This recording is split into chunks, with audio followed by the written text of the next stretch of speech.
Good tidings. I'm Happy Oasis with Blissology University, otherwise known as Bliss U, or BU for short. And I'm here with one of who I hope will be an upcoming professor of bliss. I'm delighted to be in the presence of Sarah McLean, who is the author of Soul Centered. She just recently opened McLean Meditation Institute in Sedona. However, it's also nation and planet-wide. Sarah was also one of the founding directors of the Chopra Center. Sarah, what's inspiring you these days?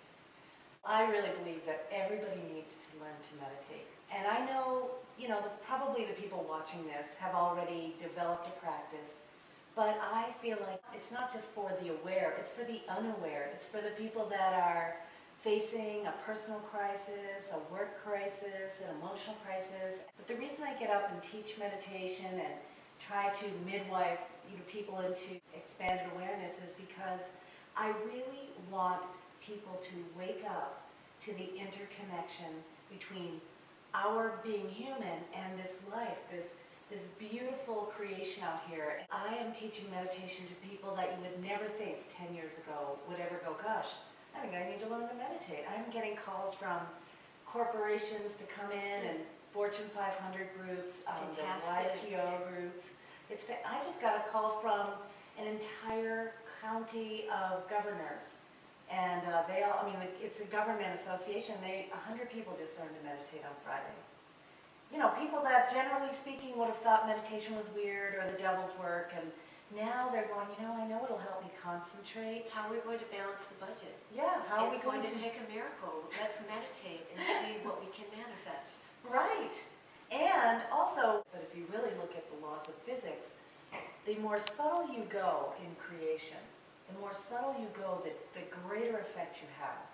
And consciousness, and one of the qualities of consciousness, of course, is bliss, is the subtlest aspect of creation. So with meditation, we really can work in that subtle realm. Okay, so you change your hair color and, maybe, although I never do. No, but if the you sun do, does. no, but if you did, you would look different. But that would be just an external change. If you broke your arm, there would be a physical effect. But that's a transitory change. If we started messing around with subtler aspects of you, like your DNA or your chromosomes, we would have a giant effect in who you are in the world. True. And how you live your life. So if you're walking down the trail in Sedona and you come across a stick and you break it in half, you'll hear the energy release in the sound of the crack.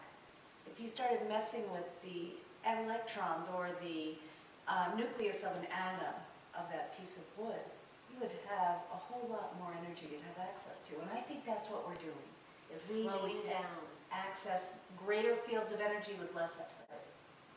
Have you noticed that the correlation between meditation and bliss, that there's also a correlation between good fortune and meditation?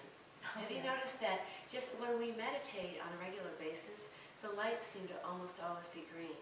And we tend to go with the flow, and there's just this luckiness, or we call it grace, or feeling blessed, that is associated with meditation.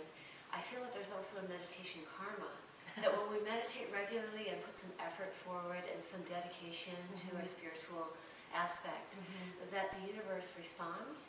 And if we don't do it for a while, then sometimes the irritation or the lack of grace tends to pop up. You've noticed that? Exactly. Well, you say it so perfectly. If you have a desire, the universe really co-conspires to create that for you. If we're clear. If you're clear and your desires are pure. We call it activating the miraculous. Exactly. And it is grace. I write that in my book. It's all about having the faith and the dedication to the practice, patience, continuing to do it whether you're seeing the fortune or not, and then the grace ultimately is when life meets your desires and the universe supports your evolution, which it's always doing anyway, but it's our realization of it. Meditation is that. It is the new currency. It's activating a new currency. Indeed. We're calling it the ecstatic economy. And it feels that meditation is one of the many blissciplines. One of the core disciplines at Bliss U. Yeah. And this meditation currency has infinite potential. The currency we use now as humans leaves out 99% of all other creation, all the other animals and plants. And, you know, if a chicken McNugget, you can get 5 of them for whatever, I don't even know, I never eat them, but the chicken could say, you know, I'd like to buy my body parts back. They're not able to do that. What is the currency that connects you and me and creation itself? It's consciousness. And what is the currency of consciousness? What is it? It's awareness or attention. So when we attend to something, of course the source of our attention is love. When we attend to something, we love it, and that ultimately becomes what we pay. We pay our attention. And so meditation is a way of really becoming more intimate with that currency of love and attention. It's really that. Beautiful, Sarah. What does meditation do for you personally? Or can you give us any story of how meditation has personally uplifted your life? Well, I never expected to be here. I mean, at one point I was living in my car, you know, and really depressed. All I could do was think about why I was unlovable, or why life was so hard. I grew up in a kind of a challenging environment and wasn't nourished with particular values that are natural to people. I mean, I almost was taught some other things instead, and so I had to redefine and re-engage with life and realize who I really was, which was a challenge. So meditations help me to be confident, and I'm not just talking about walking in a room confidently, but confident in who I am. It helps me to access and be in real time with my intellect and the wisdom that's arising. It helps me to not hide and to meet life with a welcoming attitude. Although I try to stay in my integrity at all times and say yes when I mean yes and no when I mean no. It's taught me that too. But you talked before about fortune and good fortune. I think that what happens is we have these desires. We walk through life with these desires to manifest something we here to do or to find love.